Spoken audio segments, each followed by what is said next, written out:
Welcome to Biz Lounge. Today, we'll take a look at the private sector of India's healthcare industry. Whether it's your local neighborhood doctor or a big urban hospital, reports show approximately 80% of Indian households choose private medical services over public health facilities.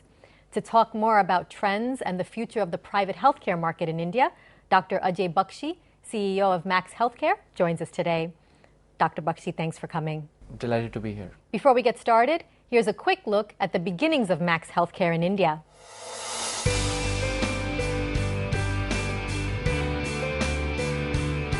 Max Healthcare was set up almost 11 years ago, and it started with a small clinic in South Delhi, and now over the last 11 years it's expanded to almost 11 hospitals across North India, and more recently we have opened 3 hospitals in Mohali, Bhatinda and Dehradun.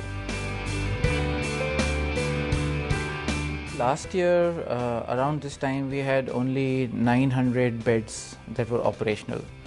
We have certainly expanded that to 1900 beds over the last 12 months. So we have opened 4 new hospitals.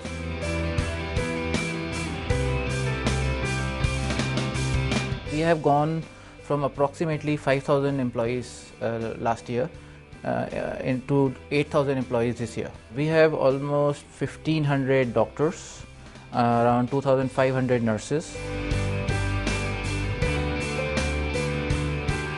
Our patient numbers are very interesting. So we do almost 10,000 patient interactions a day in an outpatient setting, and every night we have approximately 1,000 patients in our inpatient facilities. I actually believe we don't compete for patients at all. We compete with ignorance. We compete with patients not willing to go in for treatment. So our real challenge as an industry is not to get a few patients from each other. Our real challenge is to expand the sphere of awareness.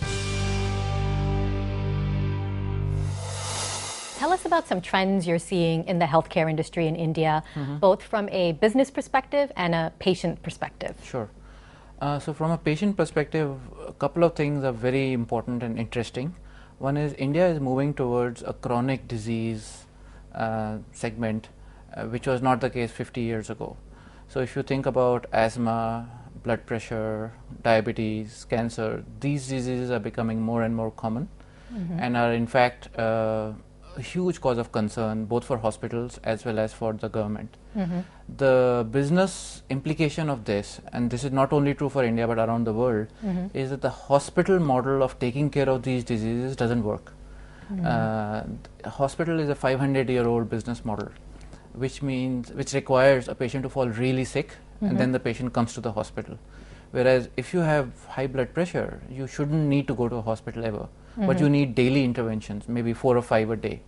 So there is a sense of urgency in businesses like ours to innovate, to better take care of patients while they are at work or at home. The other big trend which remains a cause of concern is the amount of money that the government is able to spend. I think the government desires to spend more money. They have been talking forever for increasing the total healthcare expenditure of the government from 1% to 2%. It just doesn't rise. Partly because GDP is growing very rapidly, so you need to spend that much more to get to the 1%. And secondly, it's hard for a government machinery to deliver healthcare. And that's why there's a lot of talk now of PPP, public-private partnership models, where the government becomes more of a payer, more like the UK NHS model, where it purchases healthcare from private providers. And the commercialization of healthcare will always be a hotly debated topic.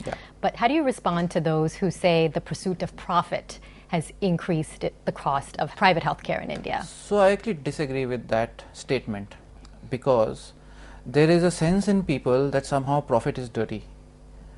And the same people are willing to buy a BMW for 30 lakhs and feel very afraid to spend 3 lakhs for their father's implant. You forget that the doctor has spent 20 years to learn, to train himself and to reach a level of expertise. So I don't think profit per se is bad. I think profit is a necessity for delivering good quality of care.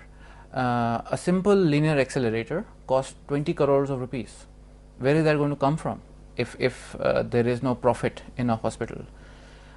So that I think there is a perception in society which misrepresents health as something which should be free for all, best possible, and nobody should have to pay for it.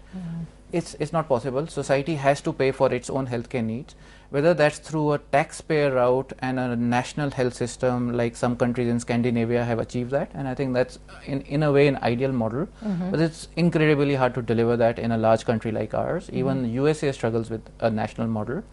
Or you go the private route. What about when patients complain about maybe a test that was done, maybe not necessary, a procedure that was done, maybe not necessary? So how do you respond to that? I think that happens in Indian corporate hospitals, and I feel violently against it, to the extent that this New Year's Eve I sent a note to the entire hospital saying that we must do the right thing in every occasion. How do we know what is the right thing?